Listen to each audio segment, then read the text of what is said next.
Okay guys, ituturo ko lang kung paano mag-submit ng form kapag nakalimutan yung email address or Facebook account na nakakonect sa ML nyo. So ito lang siya. Punta ka ng customer service, tapos punta ka ng account problem, tapos account login. Same lang siya nung pagre-retrieve na pag na-hack, kaso may may konting anong tawag dito, pagkakaiba lang. So ang lalagay mo is yung number 1, tapos eto nickname ng lost account,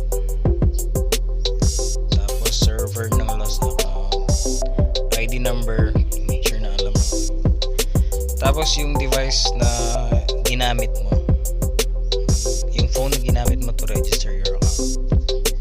Then kung kailan mo ginawa yung ML mo, sa next upload ko ituturo ko kung paano check yung date kung kailan mo ginawa yung ML nyo, Facebook or Google Play. So eto siya, dito yung date. For example, tapos kung kailan mo na hindi malagin yung account mo, dito din. So 22 mo na siya malagin. Tapos previous nickname, halimbawa change name ka, kaka-change name mo lang, yung previous nickname niya ilagay mo dito.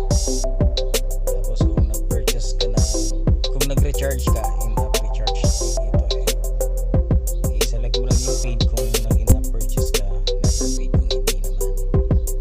Tapos yung order number, usually nasasend yan sa email or depende sa mode of payment na ginamit mo, kung Gcash ba yan or yung SIM, yung load lang sa SIM naman yan nasasend. I suggest na every time na mag-purchase kayo, ilagay yung email mo, lalo na sa Oda Shop, para yung receipt na i-email sa inyo, para may copy kayo. Tapos screenshot yun, lagay nyo lang dyan. Tapos kung anong level nung account na yan, nire-retrieve nyo. Tapos yung mga common heroes na ginagamit nyo, yung favorites nyo, yung top 3 para mas madali. Yung top 3 heroes na ginagamit nyo, yung sa favorites naman yan. Then yung account ID na ginagamit nyo ngayon, ilagay nyo rin dito syempre. Server, yan. Tapos kung anong accounts yung gusto nyo ipa-disconnect, for example Google, Facebook, VK, Game Center, Moto, TikTok, select nyo lang yan. Tapos ganun lang kayo dito, sabihin nyo lang gusto nyo ipa-disconnect yung account kasi nakalimutan nyo, ganyan. Tapos submit na lang. Tapos after 24 to 72 hours, yung na experience ko, 24 to 72 hours bago mag-reply yung customer service.